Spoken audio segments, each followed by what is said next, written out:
Hello student. आज हम class 10th का फिजिक्स स्टार्ट करने जा रहे हैं। इसमें आप सभी चैप्टरों का पूरा थ्योरेटिकल तथा न्यूमेरिकल वैल्यू भी समझेंगे। तो इसे स्टार्ट करने जा रहे हैं, तो आप ध्यान से इसको समझिए तथा बाकी याद भी करिए। तो सबसे पहला हमारा चैप्टर है इसमें फिजिक्स का, वो चैप्टर है प्रकाश का परावर्तन, रिफ्लेक्शन ऑफ लाइट। तो इस चैप्टर को समझने से पहले हम ये समझते हैं कि लाइट क्या है, ये प्रकाश क्या है। तो सबसे पहले प्रकाश क्या है इसको समझते हैं।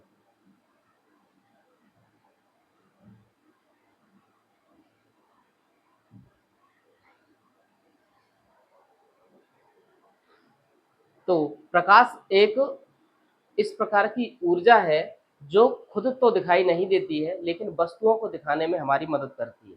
प्रकाश क्या है? प्रकाश एक प्रकार की ऊर्जा होती है जो खुद तो दिखाई नहीं देता, लेकिन वस्तुओं को दिखाने में हमारी मदद करता है।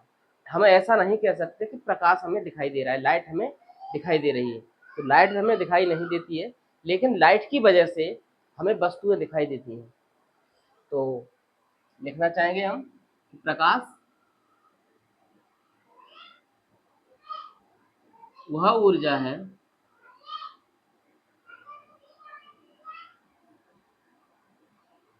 जो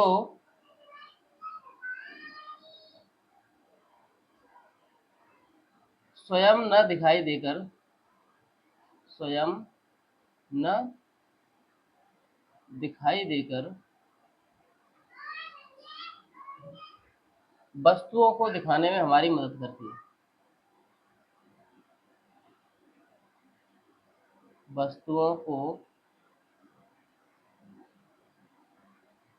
दिखाने में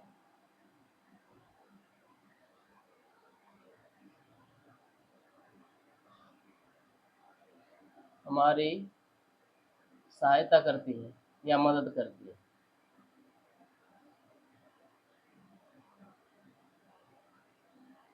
तो प्रकाश क्या है ये हमने समझ लिया। तो प्रकाश एक प्रकार की ऊर्जा है, एनर्जी है, जो खुद नहीं दिखाई देता है, लेकिन वस्तुओं को दिखाने में हमारी मदद करता है। लेकिन कुछ प्रकाश के गुण भी होते हैं, उन गुणों को भी हम समझेंगे। तो प्रकाश के गुणों में समझेंगे प्रकाश के गुण।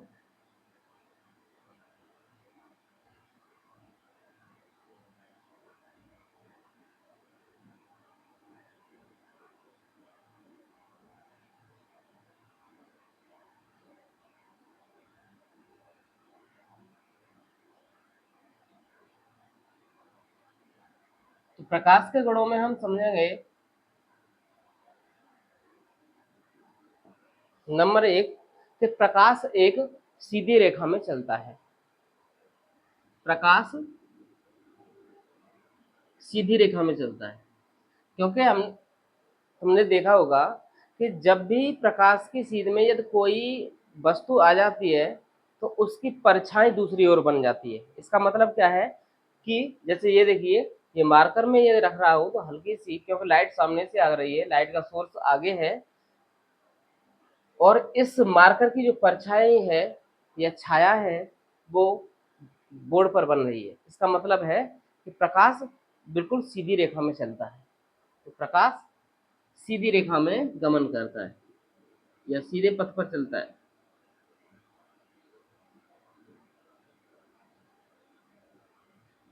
गमन करता है। एक ये गुण है प्रकाश का। दूसरा गुण है कि प्रकाश वैद्युत चुंबकीय तरंगों के रूप में चलता है। प्रकाश वैद्युत चुंबकीय तरंगों वैद्युत चुंबकीय चुंबकीय तरंगों के रूप में चलता है। रूप में चलता है। रूप में क्या है? जाओ होगा के रूप में चलता है।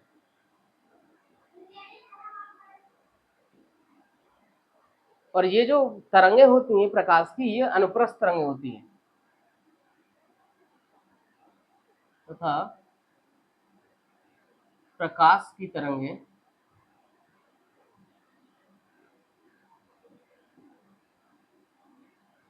अनुप्रस्थ तरंगें होती हैं।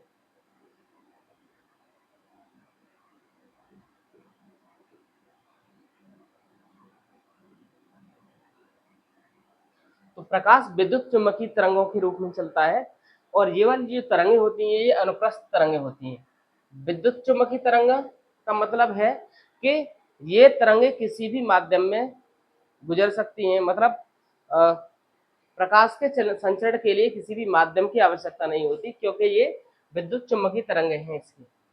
तो अगला पॉइंट है प्रकाश के संचरण के लिए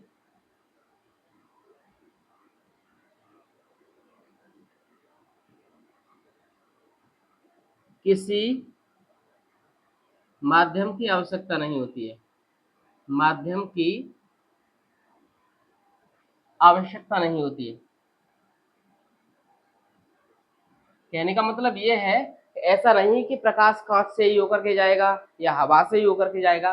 प्रकाश निर्वात में भी चल सकता है। प्रकाश के लिए किसी माध्यम की आवश्यकता नहीं होती। प्रकाश नहीं होती।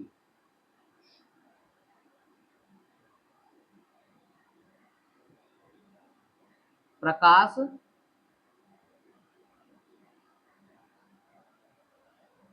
निर्वात में भी गमन करता है। निर्वात में भी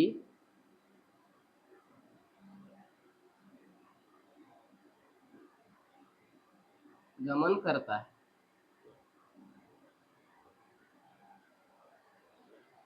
क्या समझे?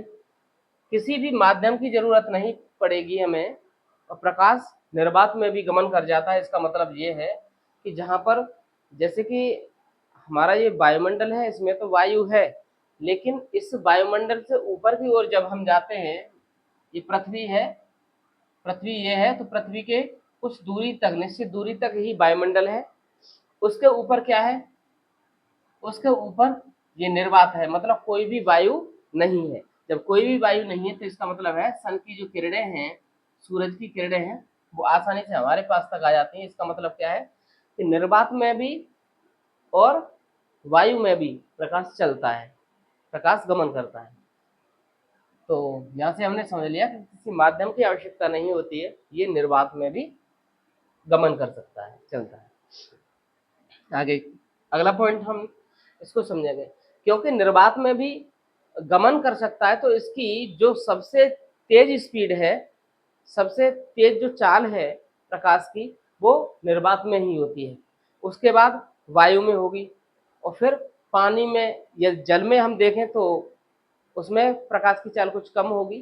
कांच में भी प्रकाश की चाल कम होगी, लेकिन सबसे तेज जो प्रकाश की चाल है वो क्या है? वो निर्वात में है। तो ये लिखते हैं हम,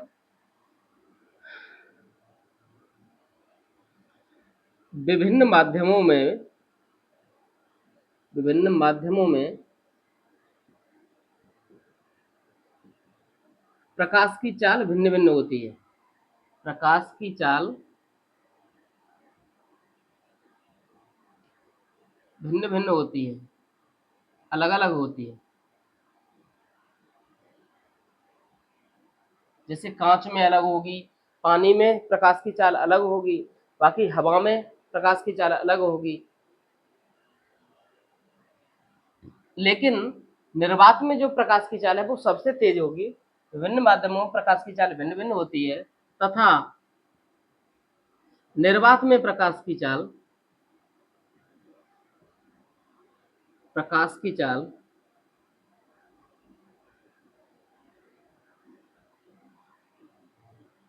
3 × 10⁸ मीटर पर सेकेंड होती है। प्रकाश की चाल निर्वात में कितनी होती है? तो ये 3 × 10⁸ मीटर पर सेकेंड, या फिर इसको 3 लाख किलोमीटर पर सेकेंड ये कह सकते हैं। मतलब ये है कि प्रकाश 1 सेकंड के अंदर 3 लाख किलोमीटर की दूरी तय कर जाता है। इसलिए सूरज से सूरज की जब किरणें पृथ्वी तक आती हैं, प्रकाश जब पृथ्वी तक आता है उसको लगभग 8 मिनट 15 सेकंड या 16 सेकंड का समय लगता है। 8 मिनट 16 सेकंड इतना इसको समय लगता है, क्योंकि ये लगभग सूरज की जो दूरी है, पृथ्वी से सूरज की दूरी वो लगभग 15 करोड़ किलोमीटर है। इसलिए सूरज से जो प्रकाश की किरणें आती हैं यहाँ पर पृथ्वी तक, उसको लगभग 8 मिनट 16 सेकंड का समय लगता है।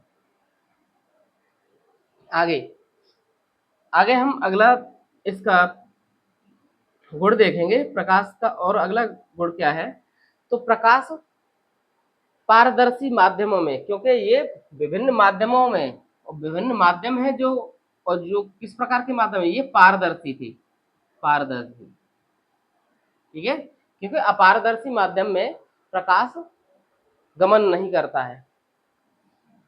तो पारदर्शी माध्यम में प्रकाश गमन करता है तथा अपारदर्शी माध्यम में अपारदर्शी मतलब जिससे आर पार दिखाई न दे, उसे कहते हैं अपारदर्शी माध्यम। जैसे कि ये बोर्ड ही है, इसके पार आर पार हमें दिखाई नहीं दे रहा, इसका मतलब प्रकाश उधर नहीं जाएगा। बाकी जैसे कांच है वो पारदर्शी माध्यम है, पानी हमने बताया पारदर्शी माध्यम है, हवा भी पारदर्शी माध्यम है। लेकिन अपारदर्शी पारदर्शी माध्यम में प्रकाश गमन करता है तथा अपारदर्शी माध्यम में प्रकाश गमन नहीं करता है।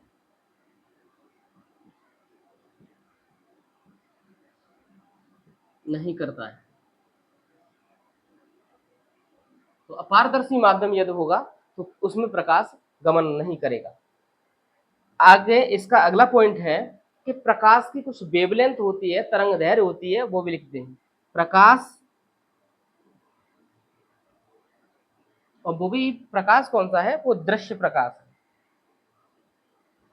कौन सा है, तो ये दृश्य प्रकाश है। दृश्य प्रकाश की तरंग दैर्घ्य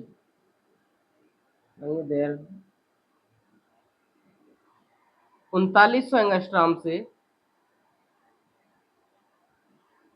7800 एंगस्ट्रॉम के बीच की होती है।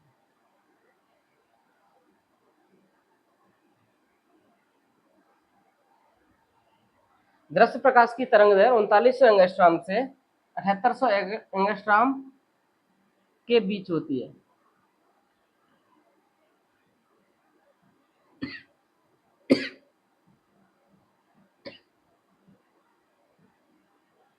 तो ये हमने समझ लिया कि जब जो प्रकाश हमें वस्तुओं को दिखाने में हमारी मदद करता है, उसकी तरंग दैर्घ्य कितनी होगी, तो 3900 एंगस्ट्रॉम से 7800 एंगस्ट्रॉम के बीच की होगी। लेकिन यदि इससे कम लाइट है, मतलब इसका जो तरंग दैर्घ्य 3900 एंगस्ट्रॉम से कम है या फिर 7800 एंगस्ट्रॉम से ज्यादा है, तो फिर वो प्रकाश हमें वस्तुओं के दिखाने में हमारी मदद नहीं करेगा। तो इसकी जो तरंग दैर्घ्य है, वेवलेंथ है, वो इतनी होती है। आगे किसी किसी बुक में ये जो तरंग दैर्घ्य है वो 4000 एंगस्ट्रॉम से 8000 एंगस्ट्रॉम तक भी दिया हुआ है। तो जब भी ऑप्शन आता है कि 3900 से 7800 वाला मिलेगा, या फिर ये ऑप्शन नहीं मिलेगा, तो फिर 4000 एंगस्ट्रॉम से 8000 एंगस्ट्रॉम ये वाला ऑप्शन मिलेगा। ठीक है, क्योंकि इनमें से ये ऑप्शन एक ही मिलेगा। इसलिए जब भी ऑब्जेक्ट में क्वेश्चन पूछा जाता है कि दृश्य प्रकाश की जो तरंग दैर्घ्य है वो कितनी होती है, तो फिर इनमें से जो ऑप्शन होगा उस पर हम टिक करेंगे। बाकी अगला क्वेश्चन, आगे प्रकाश का गुण क्या है, प्रकाश चिकनी सतह से प्रकाश चिकनी सतह से परावर्तित हो जाता है, परावर्तित हो जाता है। तो जब भी प्रकाश किसी चिकनी सतह से टकराएगा या फिर किसी दर्पण से टकराएगा तो वह वापस लौट जाएगा, टकरा करके वापस लौट जाएगा। इसे हम कहेंगे कि प्रकाश चिकनी सतह से क्या होता है, परावर्तित हो जाता है, रिफ्लेक्टेड होता है। क्योंकि ये चैप्टर ही यही है तुम्हारा, प्रकाश का परावर्तन। बाकी इसको परावर्तन को हम अच्छे से समझेंगे। बाकी ये है गुण है इसमें, प्रकाश चिकनी सतह से परावर्तित हो जाता है। आगे अगला पॉइंट लिख सकते हैं, जब प्रकाश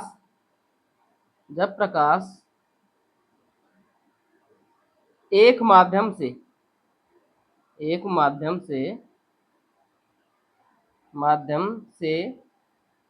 दूसरे माध्यम में जाता है, दूसरे माध्यम में जाता है तो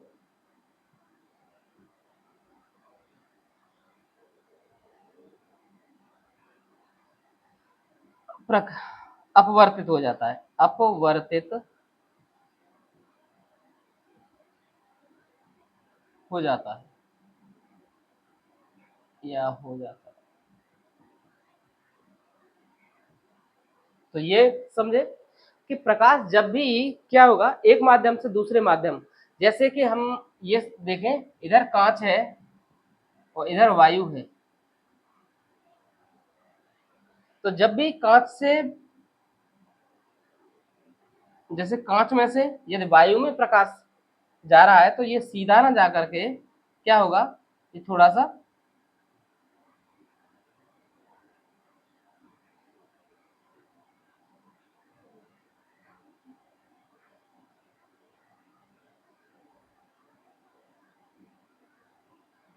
ये हट जाएगा। मतलब ये है अपने रास्ते से थोड़ा सा मुड़ जाएगा। इसका मतलब ये है कि ये अपवर्तित हो जाता है, क्योंकि एक माध्यम से दूसरे माध्यम में जाना प्रकाश का, और वो अपने सीधे मार्ग में न जाना, अपने सीधे मार्ग से विचलित हो जाना, दूसरी दिशा में मुड़ जाना, इसी को क्या कहते हैं, अपवर्तन कहते हैं। तो जब भी प्रकाश एक माध्यम से दूसरे माध्यम में जाता है तो ये अपवर्तित हो जाता है, इसका ये भी गुण है। आगे इसका क्या गुण हो सकता है, तो लगभग ये गुण हमने 7-8 गुण यहाँ पर देख लिए हैं कि ये गुण होते हैं। सीधी रेखा में गमन करता है, प्रकाश विद्युत चुम्बकीय तरंगों के रूप में चलता है, प्रकाश के लिए किसी माध्यम की आवश्यकता नहीं होती, ये निर्वात में भी चल सकता है। और निर्वात में जो प्रकाश की चाल है वो 3 × 10⁸ मीटर पर सेकंड या फिर 3 लाख किलोमीटर प्रति सेकंड होती है। बाकी पारदर्शी माध्यम में प्रकाश गमन करता है, लेकिन अपारदर्शी माध्यम में प्रकाश गमन नहीं करता है।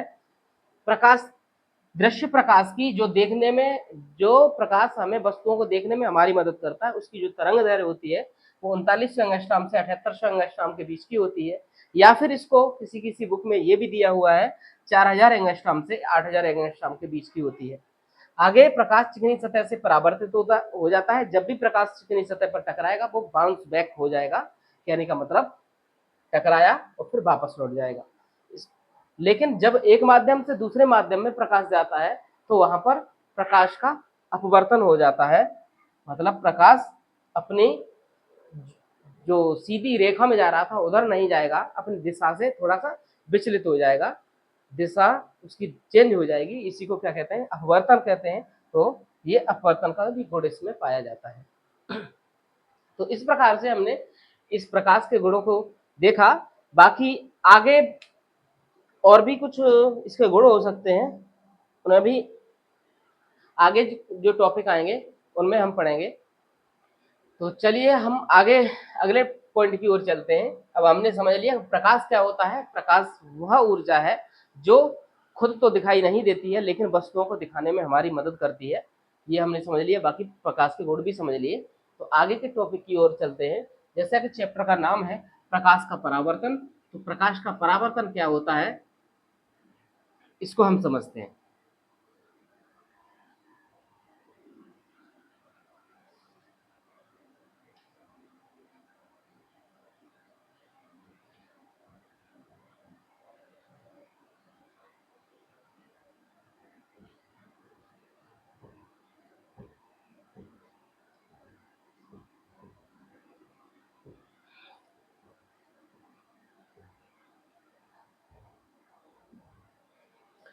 तो प्रकाश का परावर्तन क्या होता है, अभी हमने देखा था कि जब प्रकाश किसी सतह से टकराता है उसके बाद वह वापस लौट जाता है, तो इसी को प्रकाश का परावर्तन कहते हैं।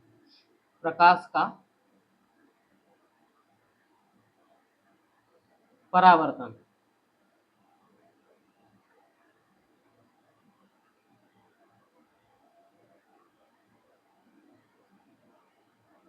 Reflection of light.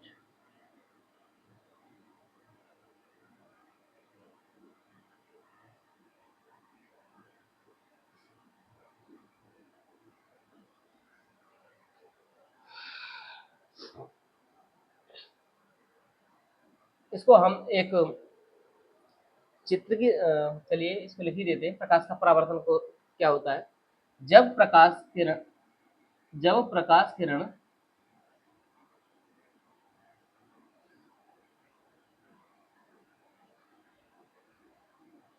किसी चिकनी सतह से चिकनी सतह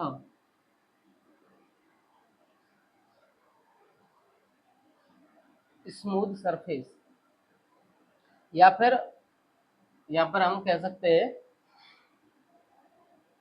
समतल दर्पण से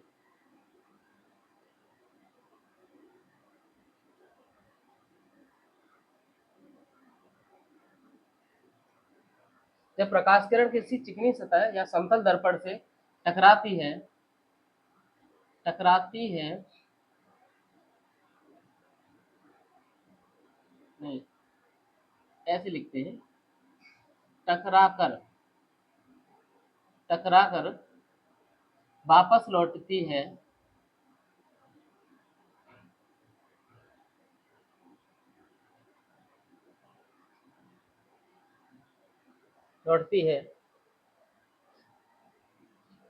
तो इस घटना को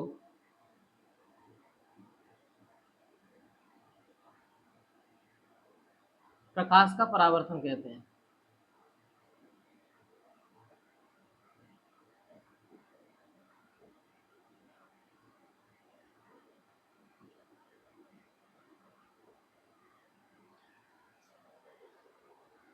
तो इसको चित्र के माध्यम से भी हम समझेंगे।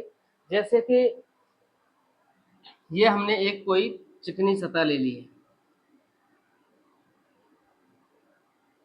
ये क्या है, और इस पर एक तरफ पॉलिश है मान लीजिए, ये मतलब इस समतल दर्पण ही मान लो, ये क्या है, समतल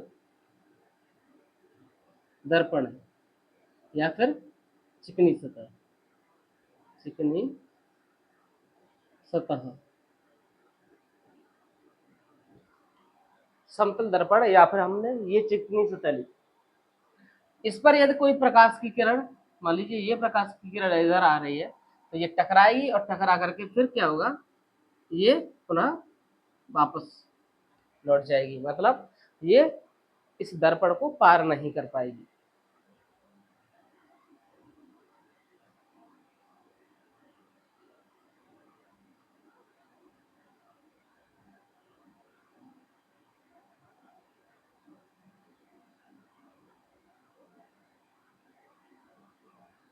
तो जो किरण,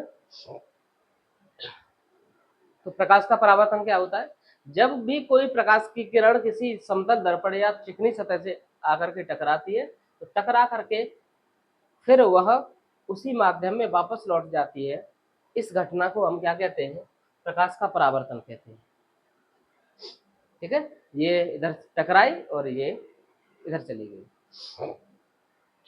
अब ये जो किरण टकराई है और वापस गई है और बाकी किस बिंदु पर टकराई है इसको क्या कहते हैं, और फिर एक हमने लंब डाल देते हैं किस पर, समतल दर्पण है या फिर चिकनी सतह पर, उसके उस पर एक लंब डालेंगे, उस लंब को क्या कहते हैं। ये वाली चीजें भी क्या होती हैं इनको भी हम समझें।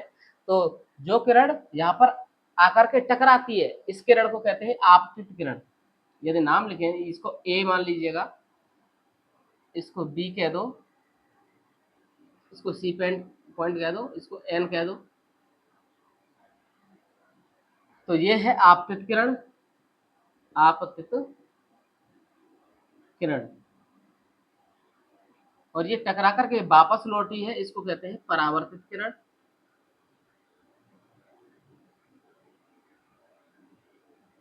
तो जिस बिंदु पर आकर के टकराई है उस बिंदु को कहते हैं आपतन बिंदु। और आपतन बिंदु पर हम दर्पण के साथ में यदि एक लंब डाल देते हैं तो इसको कहते हैं अभिलंब।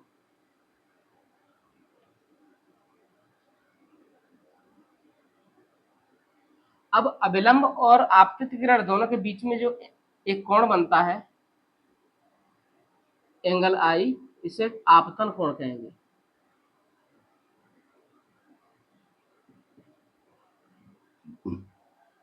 परावर्तित किरण और अभिलंब के बीच में एक कोण बनेगा, उसको कहते हैं परावर्तन कोण। परावर्तन कोण, परावर्तन कोण।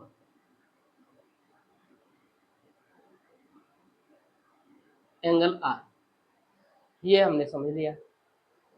बाकी इसको लिखते हैं, पॉइंटर के रूप में लिख देंगे इसको। तो सबसे पहले आपतित किरण, इंसिडेंट रे,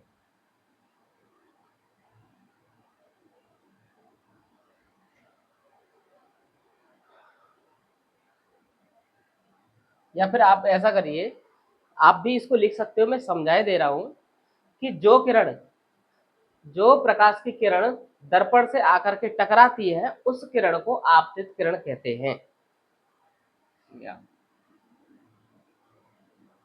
जो किरण दर्पण से आकर के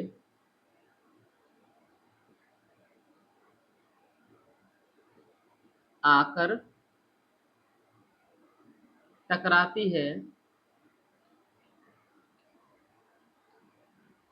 उसे आपतित किरण कहते हैं। आपतित किरण कहते हैं।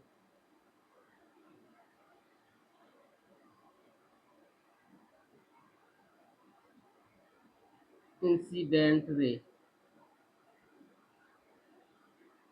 ठीक है, इंसिडेंट रे आपतित किरण कहते हैं।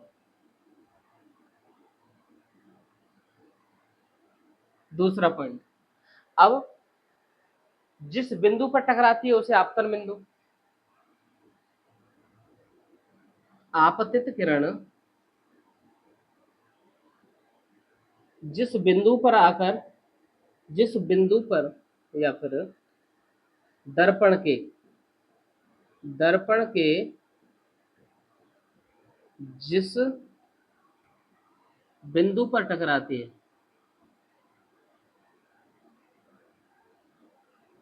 टकराती है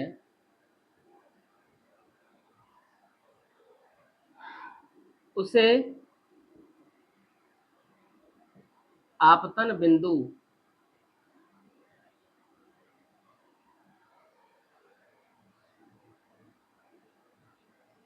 पॉइंट ऑफ इंसिडेंट,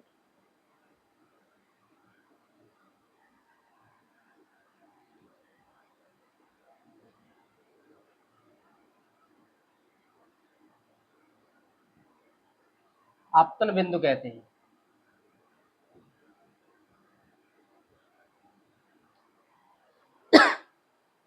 तो जिस बिंदु पर आकर के टकराइए, इस बिंदु को या बी बिंदु को हम क्या कहेंगे, आपतन बिंदु कहेंगे।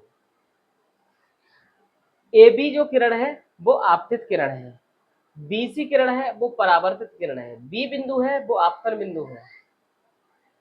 और बाकी ये जो अभिलंब है बी एन, ये क्या है, ये अभिलंब है। दर्पण पर जो लंब डाला है बी एन या एन बी, वो क्या है, ये अभिलंब है। आपतित किरण दर्पण से जिस बिंदु पर टकराती है। अगला अगला पॉइंट हम लिखेंगे कि आपतन बिंदु किसे कहते हैं। तो आपतन बिंदु क्या है, आपतित किरण जिस बिंदु पर टकराती है, तो आपतन बिंदु हो गया है। परावर्तित किरण किसे कहते हैं, दर्पण से टकराकर वापस लौटने वाली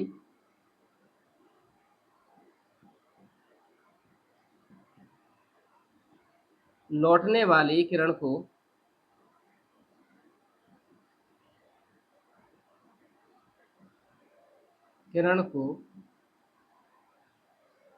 परावर्तित किरण कहते हैं। परावर्तित किरण कहते हैं। रिफ्लेक्टेड रे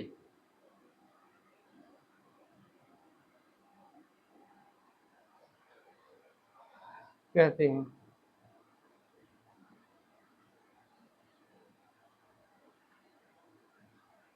तो हमने ये समझ लिया आपतित किरण, आपतन बिंदु और परावर्तित किरण। अब और भी लिखेंगे हम।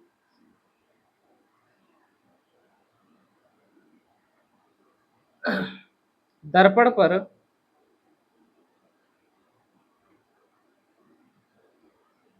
दर्पण के आपतन बिंदु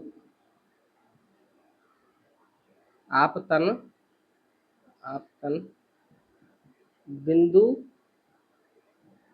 पर लंब को, आपतन बिंदु पर क्या है, ये लंब है। लंब का मतलब 90 डिग्री का एंगल बना रहा है।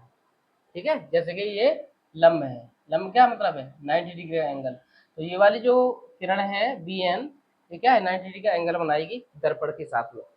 तो दर्पण के आपतन बिंदु पर लंब को अभिलंब कहते हैं।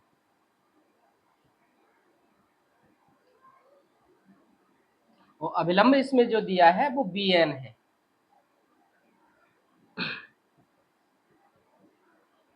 कहते हैं इसे एन से प्रदर्शित करते हैं। एन से प्रदर्शित करते हैं।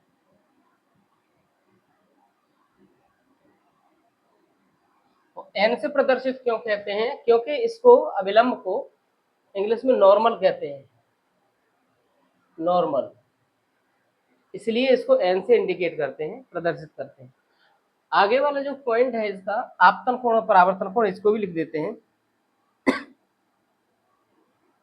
आपतित किरण तथा अभिलंब के बीच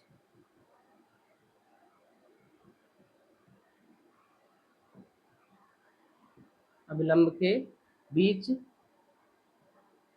बने कोण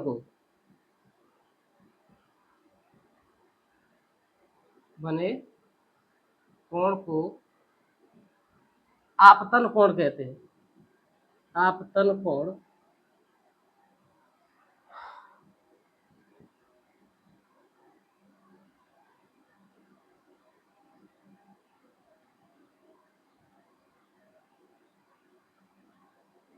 इंसिडेंट एंगल तथा परावर्तित किरण तथा अभिलंब, परावर्तित किरण तथा एवं लिख देते हैं आप, परावर्तित किरण तथा अभिलंब के बीच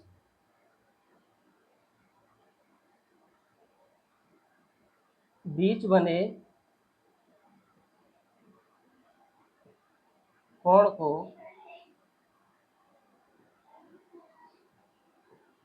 परावर्तन कोण,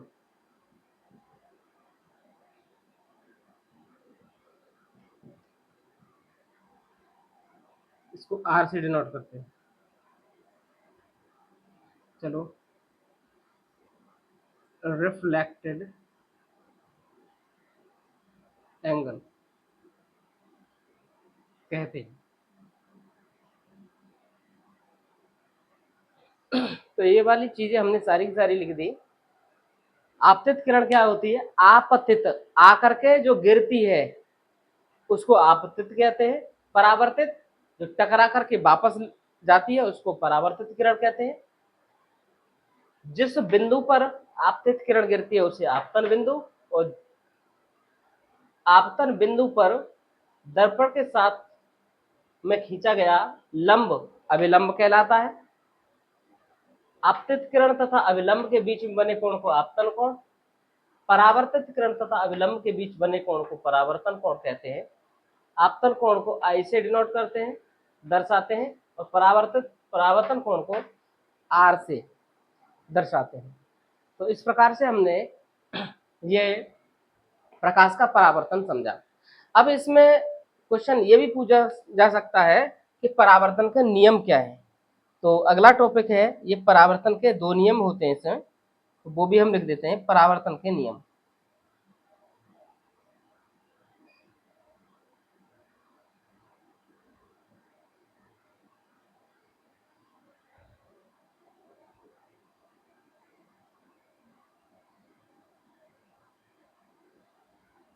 लॉ ऑफ रिफ्लेक्शन।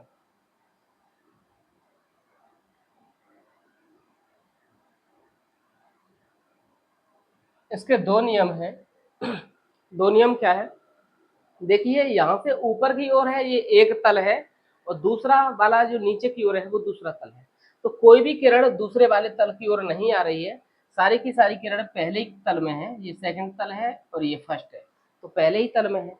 तो पहला नियम तो यही हो जाता है कि आपतित किरण, परावर्तित किरण तथा आपतन बिंदु पर ये अभिलंब, तीनों, एक दो तीन, मतलब तीनों एक ही तल में होते हैं। ये पहला नियम हो जाता है। तो क्या है पहला नियम परावर्तन का, आपतित किरण,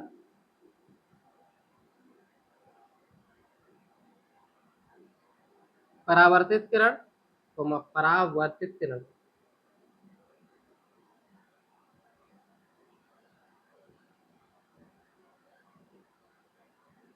तथा आपतन बिंदु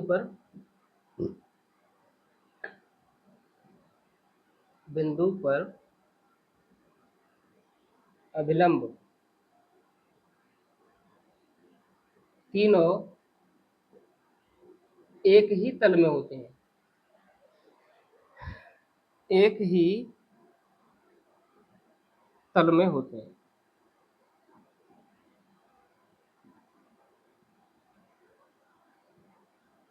और दूसरा इसका जो नियम है वो है, आपतन कोण का मान सदैव परावर्तन कोण के मान के बराबर होता है। आपतन कोण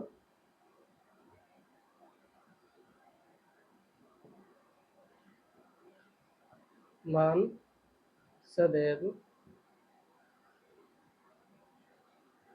परावर्तन कोण के बराबर होता है।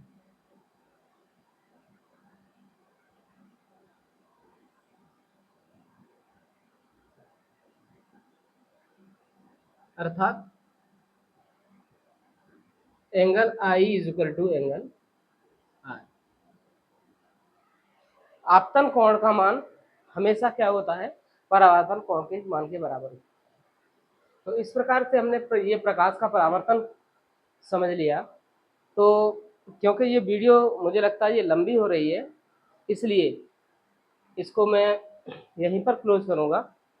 बाकी कैसा तुम्हें समझ में आ रहा है, समझ में तो आएगा ही आएगा, क्योंकि मैं इसको समझाने के साथ साथ लिख भी रहा हूँ, तो थोड़ा सा टाइम ज़्यादा लग रहा है। यदि आप चाहते हैं कि केवल मैं पूरा का पूरा ये समझा दूँ, आप लिख सकते हैं, तो इस बात को आप कमेंट बॉक्स में मेंशन कर दीजिए, जिससे कि कुछ ही कम वीडियोज में ये चैप्टर फिनिश किए जा सके, और जल्दी से जल्दी पूरा का पूरा तुम्हें जो न्यूमेरिकल की वैल्यू है इसका भी सॉल्यूशन प्रोवाइड किया जाए।